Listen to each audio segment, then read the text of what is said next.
Good morning. I'm Haley Tate. I'm a project coordinator for Endacho Healing Society.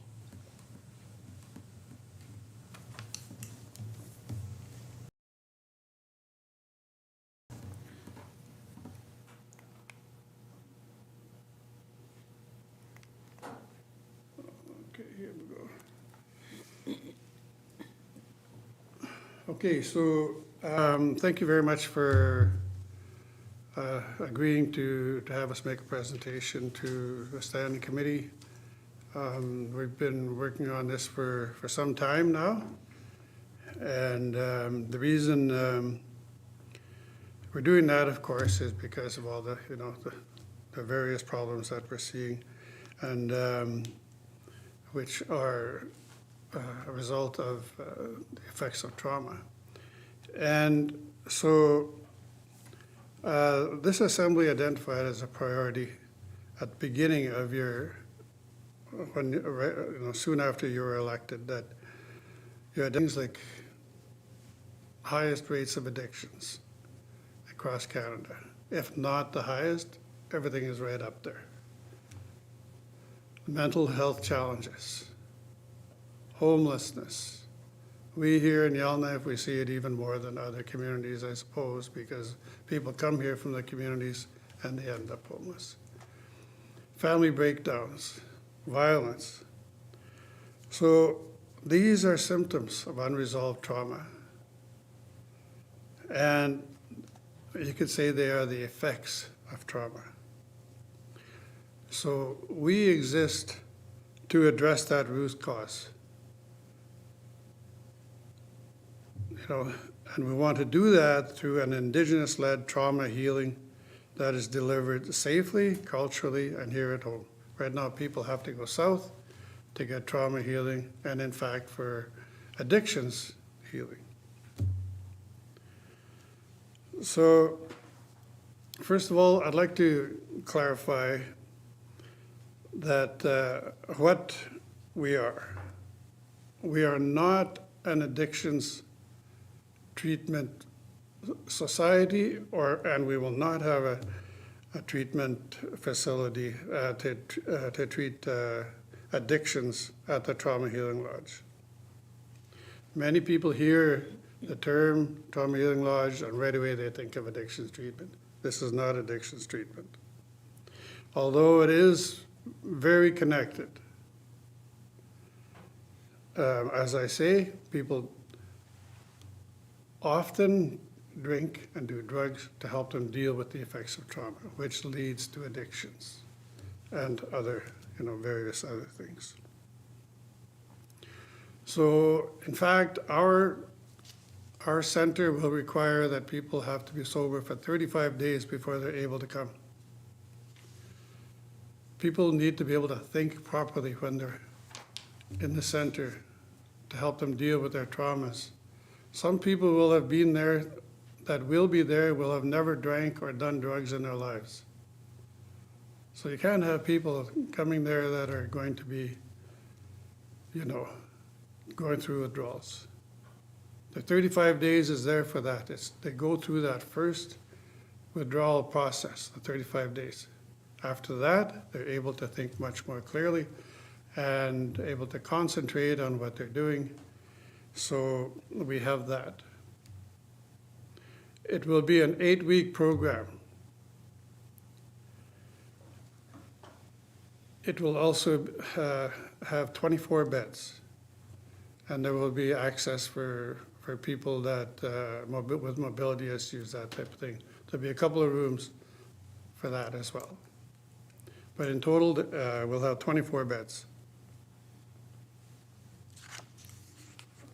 And we will be blending Indigenous and clinical healing approaches.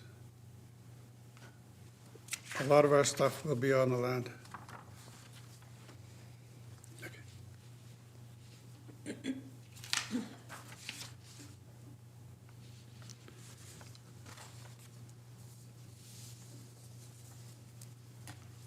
So I guess we could say importantly, the Trauma Healing Lodge is no longer just an idea.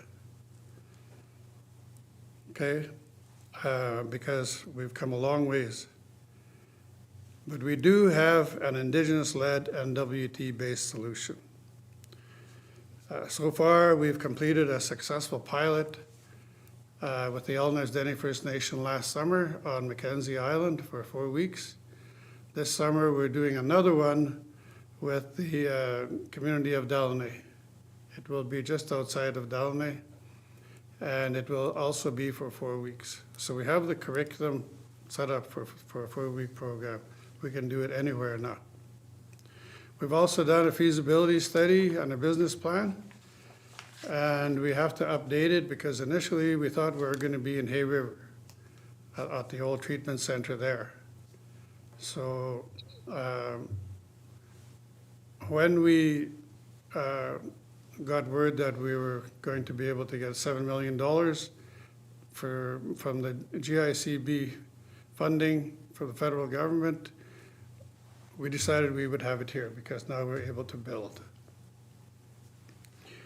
And we've also established a tripartite working group with the federal government and territorial government and ourselves. There's ongoing work.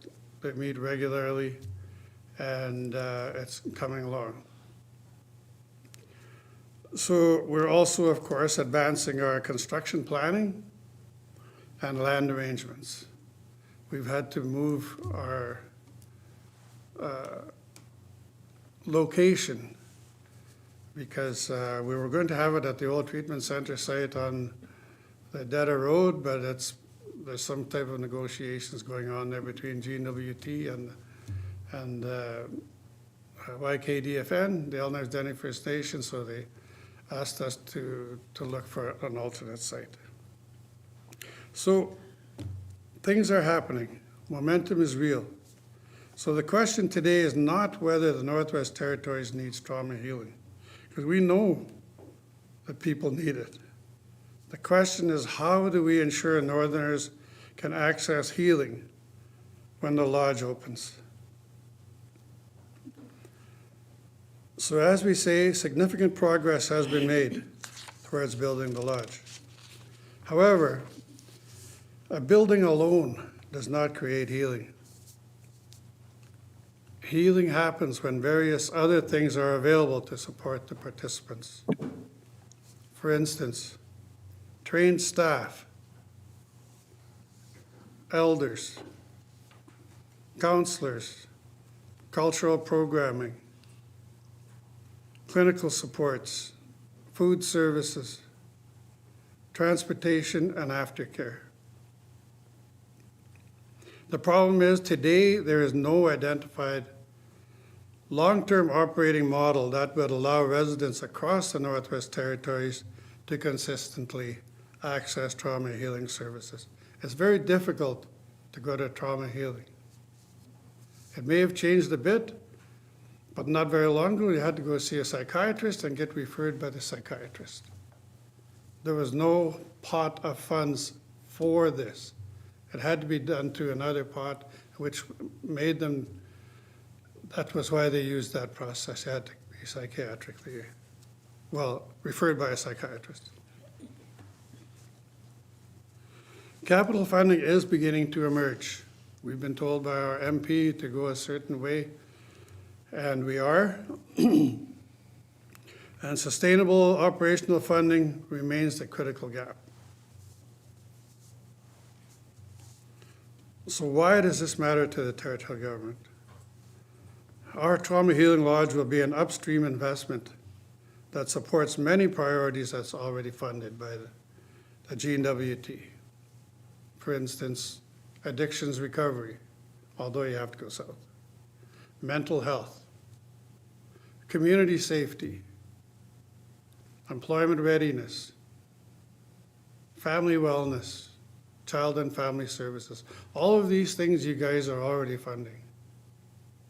So this will be assisting all of that. And every department, you could say, is dealing with the consequences of trauma. So when this assembly began its mandate, you established your priorities. you identified a priority for the life of this government, as one of them was access to health care and addressing the effects of trauma.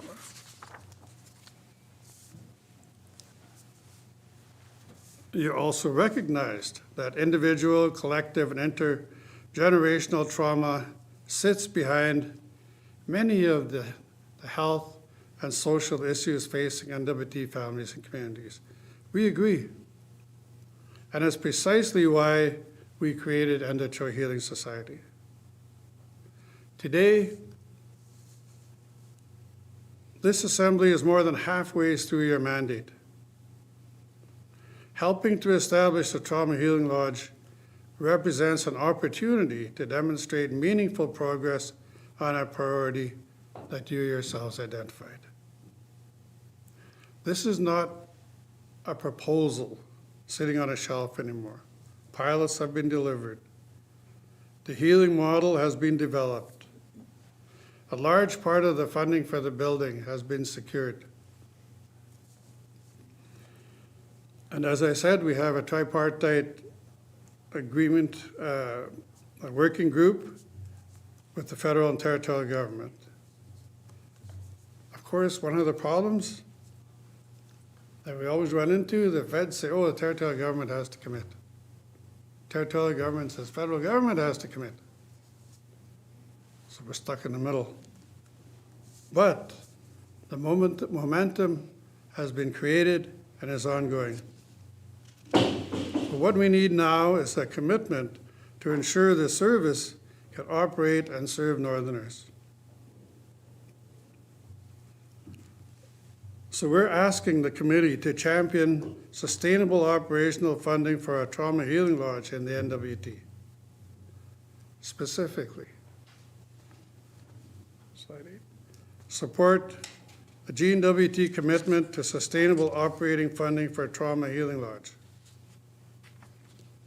Encourage the GNWT to identify and establish a long-term healing model, operating model to fund trauma healing services delivered by our healing lodge, but by others as well. Ensure funding for the Trauma Healing Lodge is included in future GNWT budgets and planning processes. Trauma healing cannot remain an unfunded priority. If trauma is a priority, funding should flow.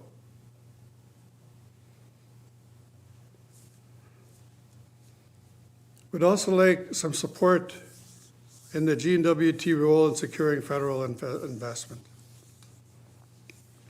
So encourage the GNWT to include trauma healing infrastructure and operations in discussions with Canada and in applications for federal funding. Specifically, to include the Trauma Healing Lodge as a priority in its Build Community Strong application for health infrastructure. Our MP specifically told us to apply under this. She said she will keep an eye open for it, and she'll tell others to keep their eye open for it. There's two ways we can do this. We can apply directly, and one is through the GNWT. She said to go under the GNWT, so this is what we're trying to do. Also, encourage innovative funding solutions. Basically, the mechanism is immaterial. It's less important than the outcome. Sustainable support for us and for trauma healing can come in various ways. It could be through service agreements. It could be through referrals-based funding, based on our referrals to the Trauma Healing Lodge. Of course, you don't want to have only that, because if you hardly have any people in your lodge at one time, you still have to pay your staff. So it could be a combination. You could have contribution agreements. You could have multi-year operational funding. Obviously, that would be the preferred mode. We could have joint federal territorial funding agreements. And hopefully, we will acquire that through our tripartite meetings.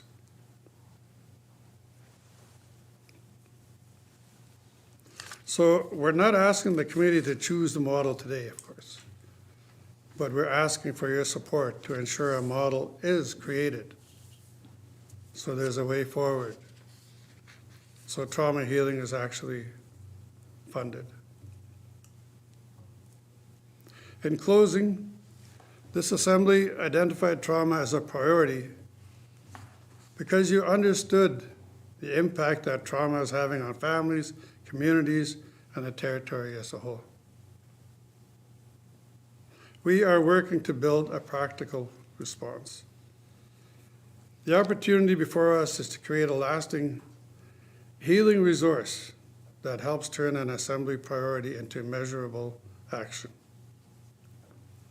Years from now, Northerners should be able to point to this moment and say, that's when trauma healing actually began in the Northwest Territories, when our priority became funded, when a priority became an actuality.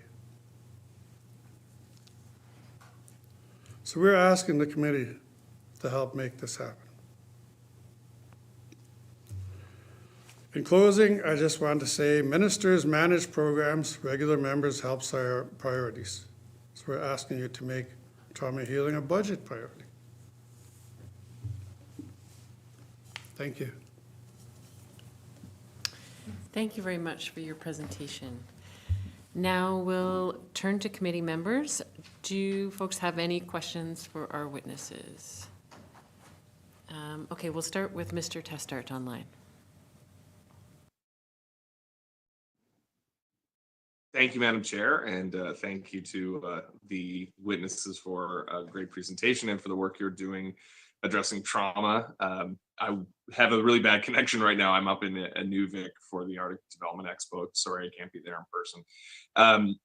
This is a very important issue. I remember way back in 2014 when I was working with the former MP, Michael McLeod.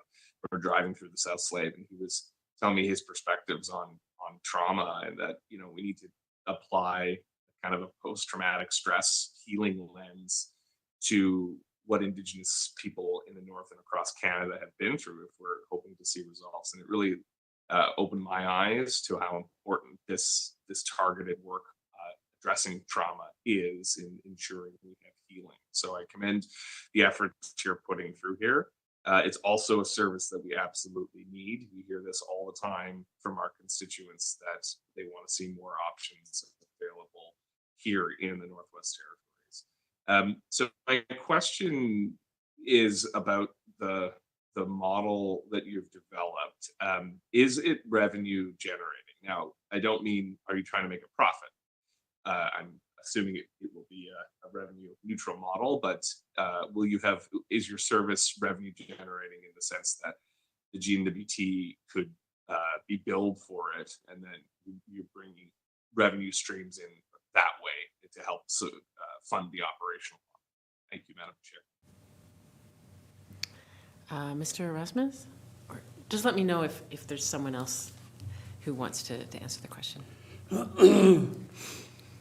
Yeah, we could build the GNWT. Of course, we wouldn't want this to be entirely based on that, because, like I say, there's going to be times when people don't come. For instance, maybe in the summer, you know, people go on holidays. They're going out on the land themselves to their camps. They fix their camps, all that kind of stuff. So there may be times when we might not have enough people to cover the costs. And, you know, we can't just tell our counselors, okay, you know, stay home for 2 months and not pay them. You know, maybe they could do that once, but what happens if it goes twice in a row? That would be 24, or it would be 4 months. So people would be looking for other work. So, you know, it could be partially built on that, but we would want to have, you know, like some type of arrangement between the feds and the territorial government so that we have a continuous stream of funds. And then part of it could come from referrals. Okay, thank you. Mr. Tester, do you have a follow-up?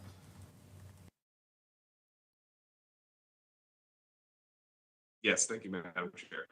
And thank you for that response. Yeah, I think yeah, I'm just trying to understand kind of how you envision clients coming through your doors as well. Like, is it just a referral from, well, is it a medical referral enough to bring people into the program and then the program takes care of them? Or is it, again, something that would be billed back to their health insurance? It's certainly not looking for kind of people in difficult circumstances to be paying out of pocket for the services you're offering.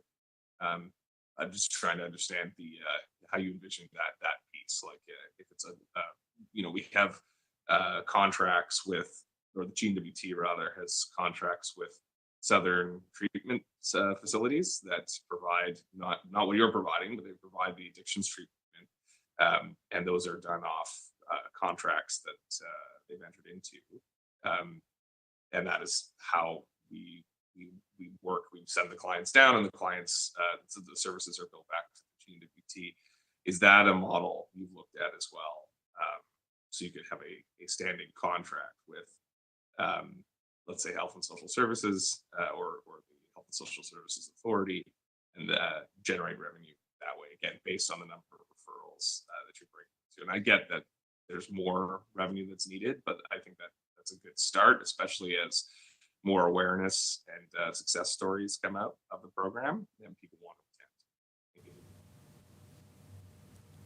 attend. Mr. Erasmus? Yeah, that was a bit tough to understand. Okay, so the referral process would be quite simple. It could be very similar to people being referred to the treatment centers in the south. Okay, you go see an addictions treatment, an addictions counselor. You get referred, away you go. So we know there's counselors, territorial government has counselors, or is supposed to have counselors in every community.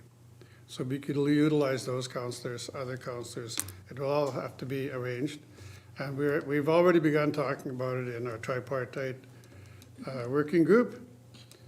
You know, so these things will be figured out, but it would also include the nursing units in the communities, because we need to make sure that people will not come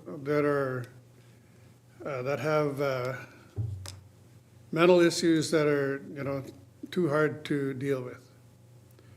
We don't want people that are going to be there, in other words, that are going to be disruptive and you know, not be able to pay attention to proceedings and do what they're supposed to be doing.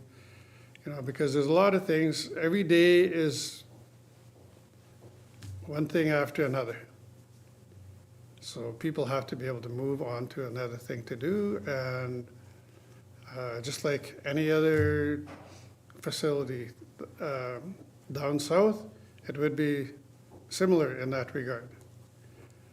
I'm not sure, like you were cutting in and out about some type of an agreement with Health and Social Services. I didn't quite understand that part. Mr. Tester, do you want to try to clarify? Hopefully the connection will hold. I'm going to try to turn my video off, and perhaps that will help. So sorry to our technical people if you need to change how I'm being presented on screen. Anyway, yeah, so with the treatment centers that we send Northerners to currently down south, there are contracts that the Health and Social Services Authority enters into that opens up those services to the north, and that's how we flow it. So with your tripartite working group, have you discussed that option, that the authority could enter into a contract with you and refer clients through that contract stream, and that way there's kind of a guaranteed flow of clients to the Healing Society, and again, the society then can bill back to NTHSSA accordingly and secure revenue that way. Thank you. Mr. Erasmus? We haven't reached this stage yet in the discussions, getting down to particulars like that. People are still bringing in information from their departments and their governments. But I'm not sure how that works, how the arrangements in the South work, but I'm sure you don't, if there's 10 seats, you don't pay 10 seats every month unless you send people. So the problem is, we could have a contract that GNWT could send 15 people, say, but if they only send 5, we're only going to get paid for 5. So once again, that will not work because we have staff you're going to have to keep on board, doesn't matter what, right? It's difficult enough to get, if we're going to have a nurse there, 24 hours a day, and then we get counselors, you get good counselors, you don't want to lose them. If we're going to be training all these people as well. So we need to be able to retain our staff once they're trained and they know the situation, they've been there for a while, they like working there, so we want to be able to keep them. So if they're going to say, yeah, we'll book 15 seats a year, we'll pay for them, rain or shine, yeah, we'll do that.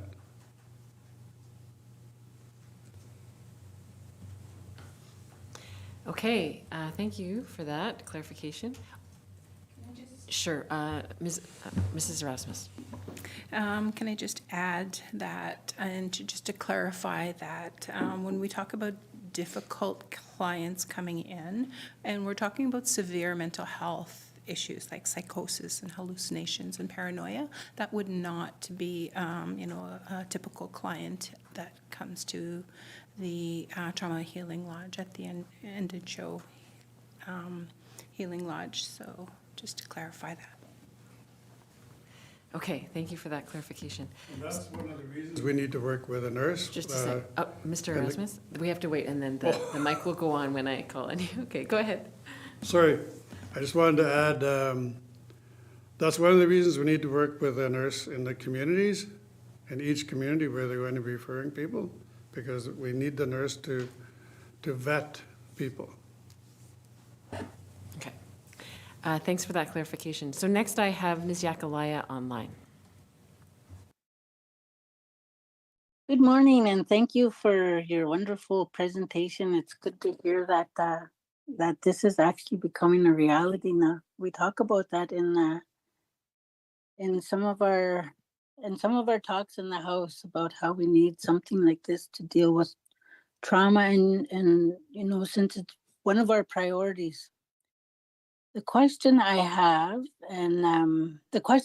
is, in your pilots, can you explain how that worked with, you said you had a pilot with DELO for 4 days. Can you explain a little bit about that pilot? Thank you. Okay, Mrs. Rasmus. So we've developed a curriculum, an 8-week curriculum for the Trauma Healing Lodge. And in that, we are testing that curriculum. So we've had on the land camps in, first one was at Yellowknives Dene First Nation, Mackenzie Island, and we spent 4 weeks with clients that applied to the camp, and so we used a 4-week model. So we're using the 8-week curriculum and just put it so that we can use the major portions of the 8-week program into, a 4-week. And we went on the land and experienced, the cultural piece as well as the parts where we talk about colonialism, we talk about the effects of trauma, the effects of colonization. It's a wonderful model in terms of how it's a holistic way of helping people heal. And when you're on the land, we know that it heals everyone. It doesn't matter whether you're Indigenous or not. Being on the land will heal people faster. So that was part of the first pilot last year. We've did some minor edits for this next pilot in Det'anchogh, and we're looking forward to, in just working with the people there, and they had a huge amount of people that are wanting to be part of the trauma healing camp this summer in Det'anchogh. So there's been a lot of people who are wanting to be a part of this. So that we know that this program helps people. Okay, thank you. Ms. Yakalai, do you have a follow-up? Yes, I do. Mrs. Erasmus talked about holistic healing. Can you explain for people that are listening what that is? Thank you. Okay, we'll start with Mrs. Erasmus, and I think Mr. Erasmus wanted to add after. Yeah. So holistic means the whole person. So we're talking about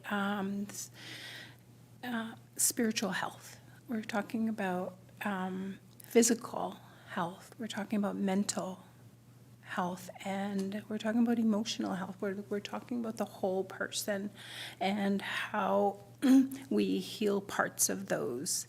We help, so the land, we use all of the elements while we're out there, the fire, the air, the land, the water, it's all there. So holistic means that we're looking at the, what is it that they're struggling with.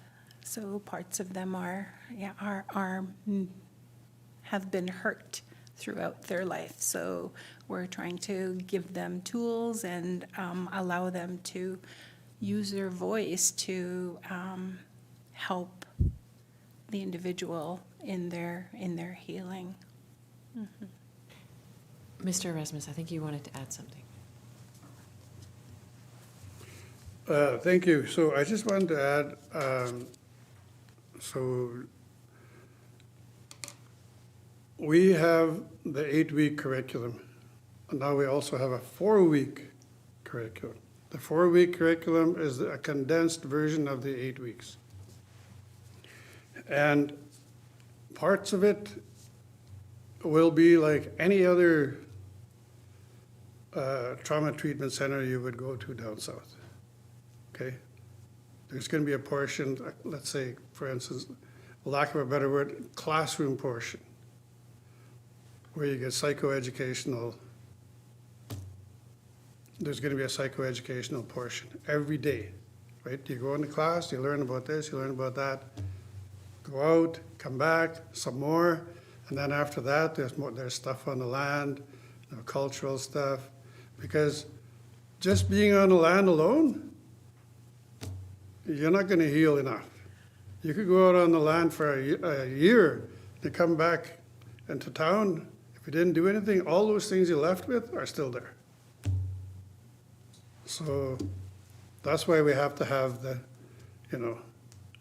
a combination of Western and cultural techniques. Okay, thank you for that clarification. So next I have MLA Morse. Thank you, and thanks for coming and presenting to us today. I do appreciate it. Yeah, I've got lots of questions. I hope we have time to get through at least most of them.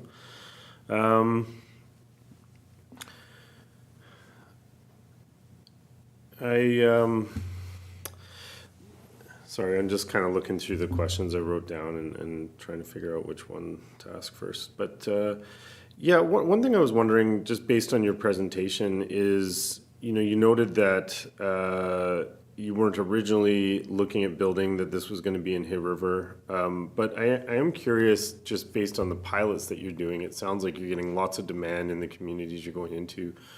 Why would you choose to go with a building kind of a permanent location as opposed to traveling and meeting people where they're at? And I ask that question because we often hear about people failing in addictions treatment or struggling because of the idea that they have to go somewhere, they have to come to Yellowknife, or they have to, even more difficult is go down south and be away from family and away from their community and what's familiar. So I'm just wondering, what's the advantage of putting a building in place as opposed to taking this on the road to meet people where they're at? Oh, Mr. Erasmus, yeah. I could start and then Jean could add. Okay, so first of all, our program that we do in the communities is only 4 weeks long. You don't get the whole deal, right? You see, you can't. Half of it is still not there because you need to reinforce things, all that kind of stuff. So the 8-week program, we wouldn't be able to do that, take it on the land. Well, I suppose we might be able to, but you got to have a base. You got to have a base where people are there, and we have all the access to all the medical facilities, psychiatrists, psychologists, nurses. There's so many artists in this town, to help with various forms of treatment, like music, art, therapy. So those types of things would all be able to be added when you're in town here. Well, I guess it'll be out of town, but I mean, it's still the all-night based. So, we got to have a base. So there could still be, I suppose, in the future, we could still do some mobile, treatment. But we would want people to actually come to the center, because the 4-week one is not the same as the 8-week one. You just can't do it. And Mrs. Erasmus, yeah. and part of that is we are limited with so some of the places that we were wanting to do the second pilot wouldn't allow it because of the water, like the ice breakup. So it's dependent on seasonal. It's like some parts of the season we cannot, in October, no, there's no way to, in parts of the north, we're not able to deliver a pilot there. And this is an experiential model. So absolutely, on the land healing like you're talking about, it works. It helps tremendously. And the experiential part of it is that, yes, you're learning about trauma. We're learning about behaviors that don't suit us anymore. So how do we do that? We learn and we experience it. We learn about what is going on internally and able to express it. So being on the land, absolutely. I think there's an opportunity for a mobile treatment, the 4-week, the 2-week, but having a building allows us there's so much that we can do and use and utilize in that building rather than going from having piecemeal. And it's very difficult for all of the communities to put all of their resources for a 2-week or 4-week program. So that's why we are delivering their curriculum in this way, so that we can test what the curriculum looks like, feels like, and how it's going to benefit the individual. Oh, yeah, Mr. Erasmus. I just wanted to add that you have to have proper facilities as well, right? You got to have the infrastructure in place in the communities. Most places probably don't have that. We tried to have one in one of the communities, and they couldn't get it organized. They didn't have like, you gotta have a nice big place, room, like something like this, right? If you're gonna have 20 people in there, right, you know, you gotta have power, you gotta have all these types of things. So, I mean, you're not gonna have electricity like from the telephone pole we have, but you know, generators and all that, so all that stuff has to be brought out. So, it's difficult, and also a lot of places will have, there's only certain people that do things. When something happens, that same person or a group of people are relied on to do it. So it's hard to do these things. It's not just every community or region can do it. But we have our curriculum done, and it's expensive, of course, you know? So we have our curriculum done, we can go do it anywhere now. So we can do that in the future, but you still gotta have a base to operate out of, you know? Get things done, and people come, and get new people, get new ideas, so, yeah, it's good to do the mobile, but it's absolutely essential to have the building and the home base. Okay, Mr. Morse for a follow-up. Sure, thanks. Yeah, I'm curious to hear more about how you mentioned that you had one pilot already, you've got another one coming. Maybe it's too early for this, but I am curious to know about some of the successes you've had, how the pilot that you did run may have demonstrated sustainability of the model.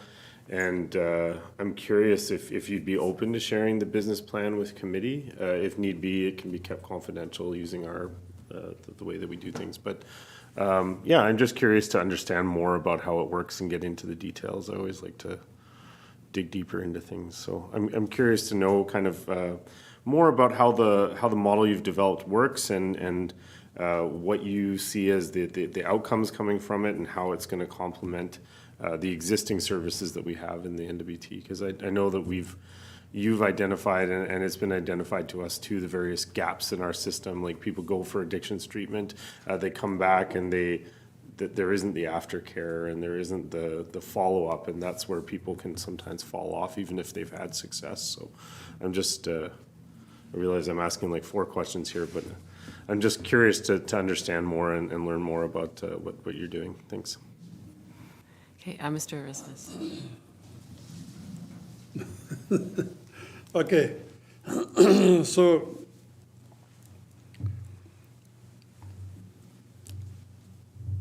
this could actually be viewed as aftercare, okay? You have to be sober for 35 days before you can come. Initially, we wanted it, we were looking at a year. Then we did research, then we said, okay, let's do it 6 months.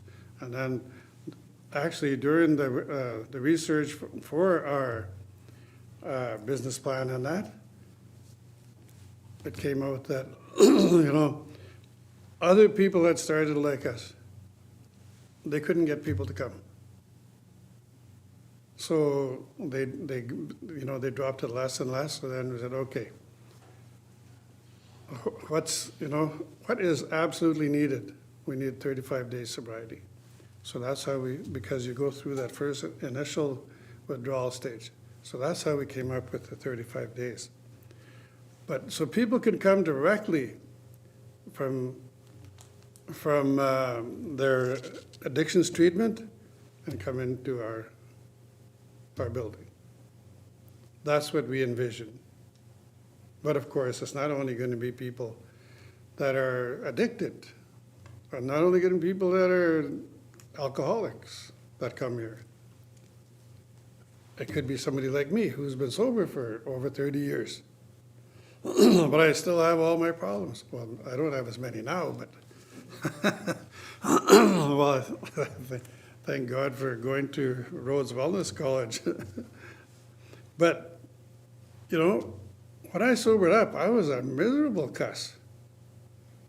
Really, everything had to be done just right. If it wasn't, oh, you got to do this, you got to do that. Oh my God, I don't know how my family didn't leave me or kick me out,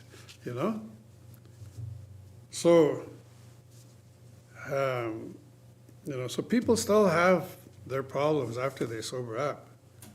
And some people may have been sober for a long time, but may have not dealt with their problems, so they will come. Other people may have never drank in their lives, but they still grew up, they could have grown up in an alcoholic home where everybody else drank except them. There's a lot of people like that. Or else they might have drank a little bit and then they stopped. But they saw all the things going on. Like when I grew up, it was just accepted for, it seemed like everybody drank. Every household around us drank. My dad drank. Thank God my mom didn't drink, She probably saved us. But, so people grow up with all this. And now we see all these things happening. People getting shot because of drugs. Even just a few years ago, that was unheard of. When somebody gets shot in a small community, it affects every single person in that community. It's not like here where we might not know someone down the street. There's people down my street that I don't know. And we've lived there for 4 years? We got a condo, we moved there. So there's people down the road I don't know. But when something happens to us in a small community, every single person in that community knows that person. Might be related to them. So then a lot of times, these things, it's complex grief, we call it, because one person dies, another person dies, and they haven't dealt with it yet, and still another one dies. So then, all these traumas are there. Racism, all these things. People move to Yellowknife, sometimes, oh man, all of a sudden they're experiencing racism. They may have experienced it once in a while back home, but it will be, often here. I'm pretty fair, so when I'm alone, I don't experience it that much. But my wife is obviously, Native. So I see it more now in my own life. So all these things are affecting people that they need to deal with. It doesn't just come from drinking and other addictions. You asked a lot of questions, I can't remember them all. I don't know, Jean, did you want to answer? Sure, Mrs. Erasmus. Yeah. One of the things that you talked about is the success of some of the participants in our last pilot. And, we talk about they've let go of a lot in that 1 month. And it was day in, day out. It was heavy. It was heavy stuff. But we were able to hold space for them. We were able to help them get through the pain and they felt lighter at the end of it. So what was really helpful is that some of them, like relapse is part of this process as well. And we don't see that as a bad thing. Life happens, whether there's multiple deaths, whether there's, just lots of stress in life. So some of the successes that we're seeing is people going back to treatment, getting enhanced care. People are working now. Some of the people that were in the program are working, are have their children back. Some of them, some people didn't even have addictions issues, and they are thriving. They're telling us about how, they're able to talk to their children. They're able to have relationships with their children now. So a lot of what we're doing and how we're helping is those are some of the results that we're seeing. And yeah, some people are came in with, been on the streets for years. But now they're seeing themselves as, oh, okay, I can go back to my community now. I don't have to be here. There is a couple that were doing that as well, who were here in Yellowknife, and they went back to the community and, back with their people. So.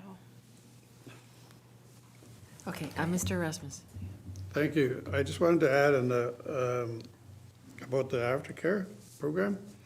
So the last week in our 4-week program is about preparing people to reintegrate back into the community after they've been gone for 4 weeks, right? And part of that is to have an aftercare program that they develop for when they go home. In the program, the 8-week program, it would be longer than that. We would have an aftercare program where we would be contacting people for so often. Now, we haven't exactly developed that because, we're still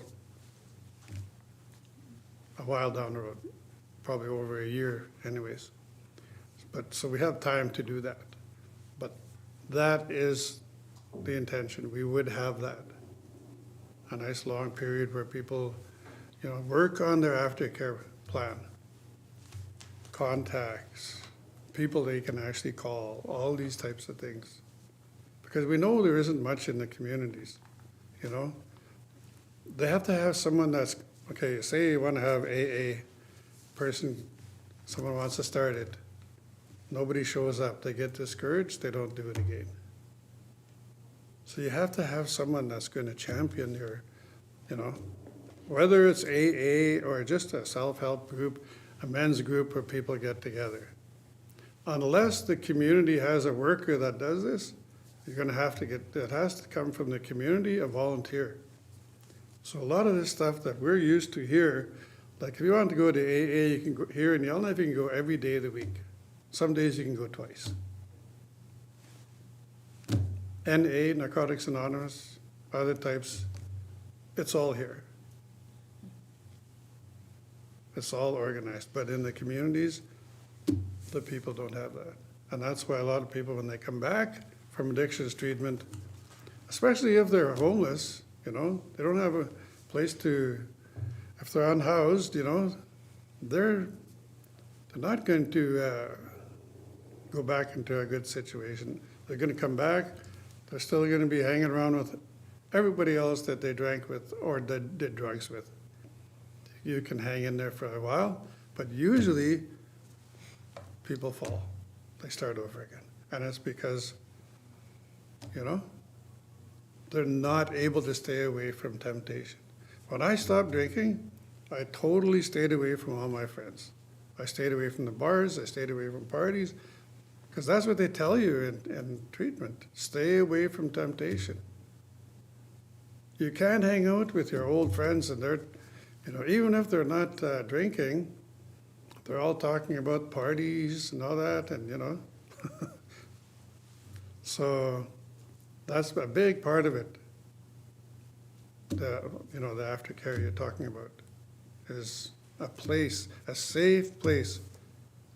Or if your spouse is still drinking, you come back, your spouse is still drinking. Often they'll drink in the home, or even if they go out to drink, it's still, really, really tough.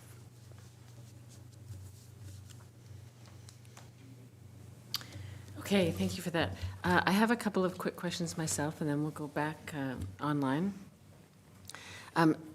So clearly, it's really powerful work that you're doing, and I know you've been working for a long time to lead up to this. This isn't just a sudden thing that you came up with just recently. But I'm interested in learning more about what the GNWT has already committed to by signing on to this tripartite agreement. Is it just that they've agreed to be part of the conversation, or is there anything specific that by signing on to this agreement that they've committed to do or fund? And I wondered too, as part of that, what has been the response when you've asked them to be included in the Build Communities Strong application to the federal government? Have they said maybe, we'll think about it, or no, or just wondering what the status is of the GNWT's responses so far?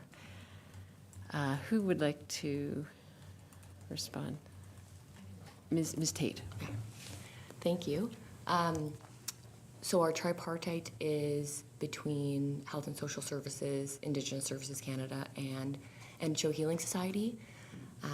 And we are working towards a letter of intent signed by all three parties that commits to collaborating to find possible solutions for funding opportunities for both capital funds and ongoing operation funds. So that's currently in the works. Other than that letter of intent, our conversations have been very collaborative. There's been nothing committed at this time. But the hope and the intent is that we can find a shared solution and all three parties can come together to find a way that the lodge can move forward, both the capital funding aspect of it and also the operations side. Regards to Build Communities Strong, we have just began our conversations because we just recently found that was an opportunity for us to potentially go in underneath the GNWT's Build Communities Strong application. So as Roy and Jean said, that was recommended to us by our MP, and we have been in discussions with Health and Social Services, and we're still trying to figure out what that might look like. So currently it is a positive engagement, and we hope that we can submit our application underneath the GNWT's larger application through the health infrastructure specific fund of Build Community Strong. Thank you. Okay, Mr. Erasmus. Yes, I should add that the GNWT has helped us financially in our work up to this. They have, we trained counselors who, a lot of them have said already that they would work in the facility. And the GNWT provided funding for a coordinator and a cultural worker, that kind of stuff for 3 years. And there's other funding that they have provided as well for engagement and other things. So there has been some assistance, and we really appreciate that. The next part now, of course, is for the ongoing operational funding, which we're working on, like I say. Thank you very much. That is super helpful to know. Secondly, I wanted to pose to you, so when in the past couple of years, you're absolutely right that we have identified addressing the effects of trauma as one of this Assembly's priorities. And when members have brought up the idea that we need some sort of treatment center in territory, and I also fully understand that you're not proposing an addictions treatment center, it's a trauma healing center. But when we have proposed this, we have been told over and over again by the Premier, by Cabinet, that, look, in-territory treatment centers have been tried numerous times before, they've always failed, that model just doesn't work. So I wonder what you would say in response to that. Like, how do you think this healing lodge would avoid some of those past, I don't know if failure is the right word, but the problems that have faced past treatment centers that have been attempted in the territory in the past? Does anyone want to start? Okay, Mr. Rosa. Okay, so first of all, it's not just as simple as tried and failed. Okay? In fact, I was at MLA when they started cutting back on the treatment centers. And it all stemmed to funds, right? They wanted to save money, so they said, okay, there's Inuvik, there's Hay River, there's Yellowknife. So we're going to provide, I can't remember how much it was, 70% of the funding that they normally need, and they're going to have to raise the rest. Okay, so right away, first one, Inuvik couldn't do it, so they shut down Inuvik.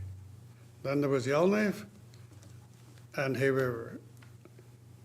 After that, I was no longer in MLA, so I'm not sure what happened. But I do know that the Yellowknife Center, again, funds. If you don't have enough funds, you can't operate. And there was only like a one-man show or a two-man show, something like that, 2 people. And then they hired counselors and stuff. So funding was a huge part of it from my point of view. And then they shut down Yellowknife. Then in Hay River, they had a really high-functioning operation from what we could gather. They had Indigenous staff that had been trained at pound makers. And people liked going there. But then for some reason, all of a sudden, the powers that be said, okay, you have to have people there with masters. This is what I'm told by Roy Fabian, who was the executive director there. So the next thing you know, now the people are going there, and they have these people that are not from the north, non-native. They have their masters, sure, but, so people stop going. That's what I'm getting from Roy Fabian and other people who are working in Hay River. It was the interference from above. I think there was a Det'anchogh board or something, and it probably came from Health and Social Services to them. I don't know. I'm just guessing. But that's what I'm hearing. That's why they closed. And people liked going there, because they were all Indigenous. A lot of them spoke the language. They were trained. The same organization where people go for treatment in Edmonton, Poundmaker, and then what's the other one? Sub-organization? Anyways, that's where. So the same people, we're still sending people there. Well, we were until they had a falling out, and we don't no longer send people there. As of about 2 years ago. So the people were trained, I don't know. There's probably more to it, but it's not just we tried and failed. I don't think so. But ours, we're going to be different.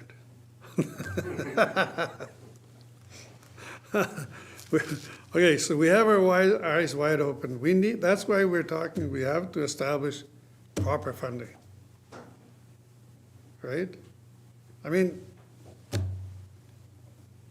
you know, if you only get 60% of the funding and then you have to raise the funding yourself, that's probably a remedy for failure. Who's gonna pay for people to come? It's gonna have to come from the territorial government, I guess, and the federal government together. So if we can figure out a way where they say, okay, we'll do this, we'll do that, you know, then we could move forward. So if the GWT allows us to put, you know, our funding proposal in with the Build Community Strong application,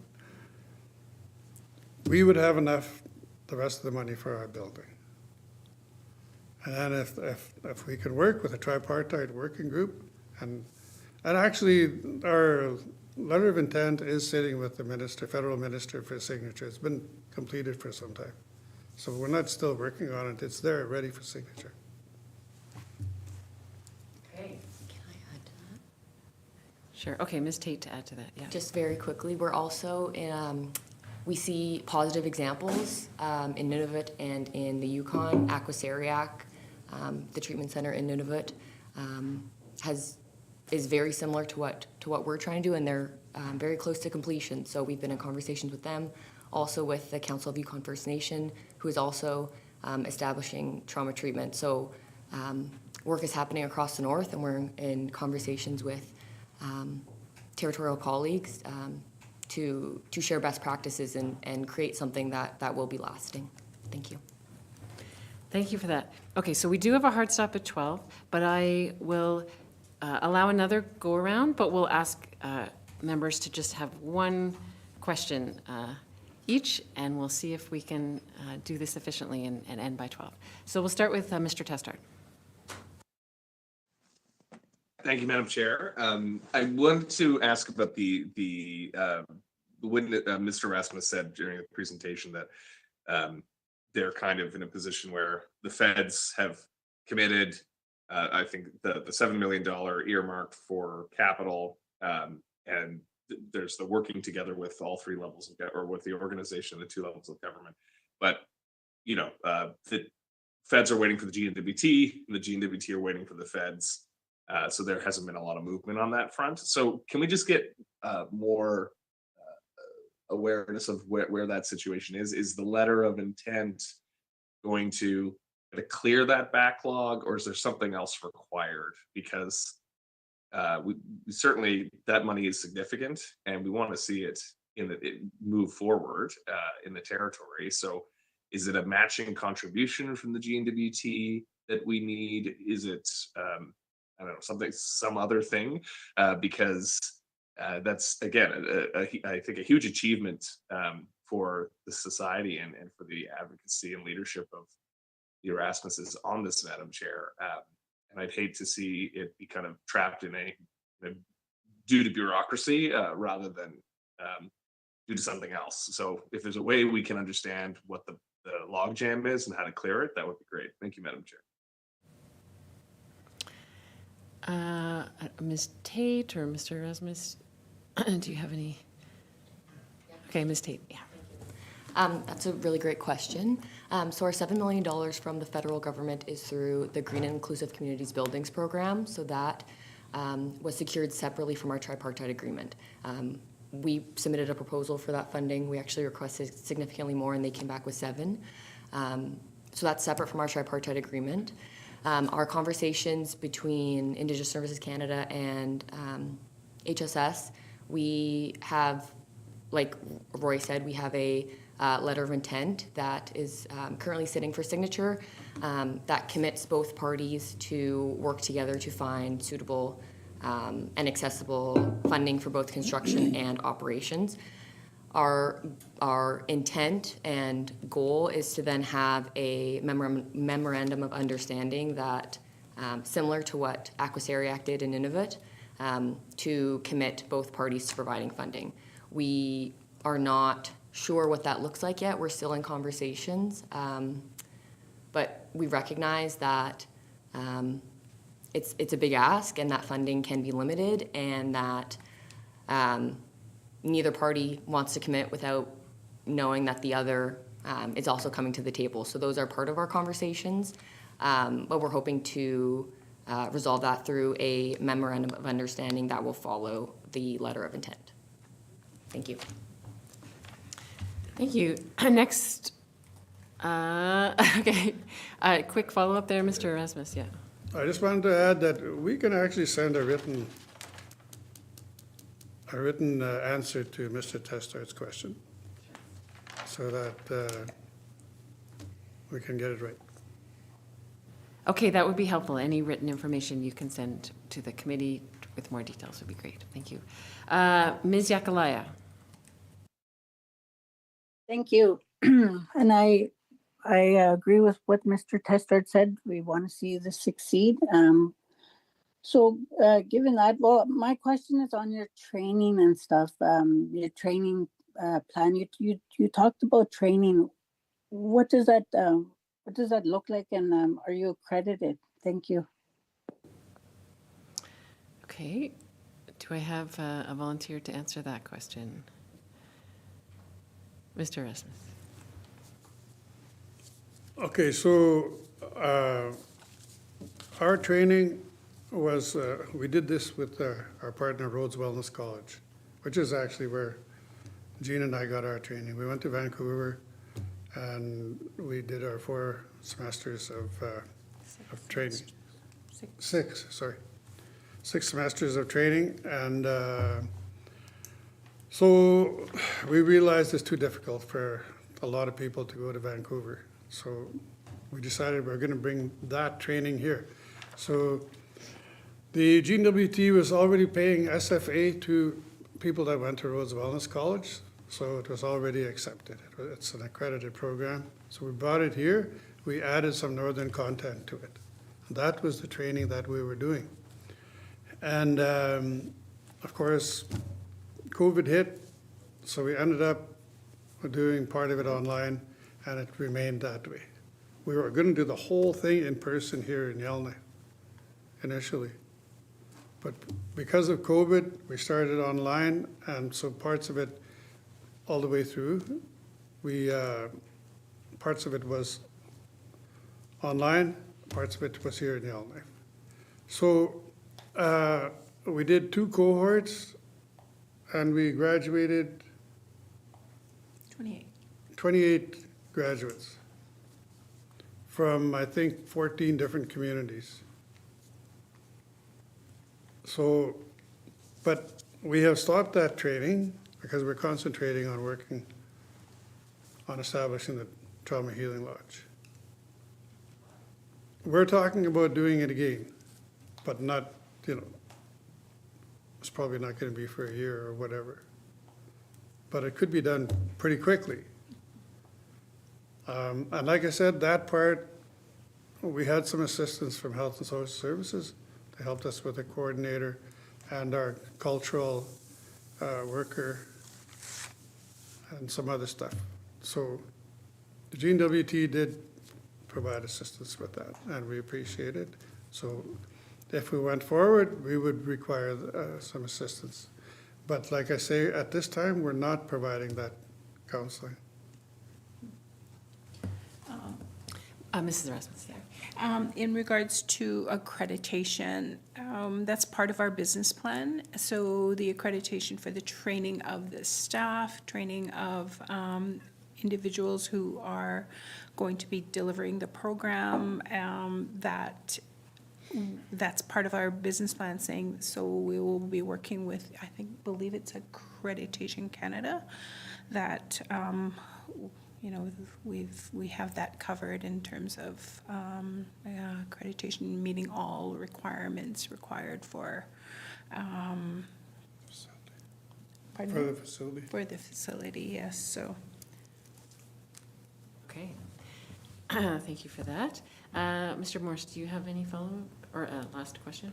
No, actually, everything that I was interested to hear has been covered. The only thing is I did ask, and I apologize, I grouped it into a huge pile of questions because I was excited to hear about what you've been doing. But Yeah, I was just wondering if you'd be willing to share the business plan with us. I don't know if that's a confidential document, or I'm just curious to read more into the details of what you have planned and learn more about it, if you're willing to share it with us.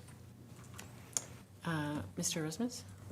Yeah, we're willing to share that. I believe we might have already sent it, maybe to the previous assembly when we were, but maybe not. Anyways, we will send it. I've seen emails from you guys and I've read through them, but I mean, we do get a lot, so. Okay, that's super helpful. A final question for me. You mentioned that one of the challenges of the previous treatment center based near Hay River was that there was a requirement for the staff or counselors to have master's degrees. Is that a challenge that you are struggling with as well? Is that a requirement that you face? Do you anticipate being challenged to find staff with the required, credentials or degrees to work at your trauma lodge? Mr. Erasmus? Actually, I'm thinking we might have it more of a challenge to find an executive director than the other staff. There's a lot of, like I say, we've trained over, like quite a few counselors. So other people will have to have higher training, but we don't envision that it would be a problem. One of the problems, of course, living in Hay River is it's more difficult to attract people. Yellowknife, it's a city. A lot of people come here intending to be here for 6 months, and they're still here 20 years later. Some people, and we all know, working in government and that, people come, they're here for 6 months, they're gone. But for the most part, I think, people don't mind living here for a while, and we don't envision having a problem. So we do intend to have like people with masters, and like we are service providers under the Indigenous Services Canada, and on that list you can see numerous psychologists. So it shouldn't be a problem getting qualified staff that are, and then other ones, would be counselors. So they don't have to have that degree of education, but so there'll be different levels. And of course, we would hope to use people from the local community, for everyday staff that don't require that type of training. And so, yeah. Can you remember how many staff it's supposed to be? No. Sorry, I don't remember. I think it's like 28 ongoing staff we would require, something like that. Okay. Merci Cho for that. With our last very few minutes, I see, Ms. Yakala, you still have your hand up. Did you have one more question you wanted to squeeze in, or is that just that you forgot to take your hand down? Maybe, okay, the hand has gone down. Yeah, I forgot to take my hand down. Thank you. Okay, then with that, we shall bring the briefing to a close. I want to say a big Masi Cho, thank you so much on behalf of the committee to the Endacho Healing Society for taking this time to appear with us today. And with that, we will bring our briefing to a close. Thank you very much to everyone who's watched and participated.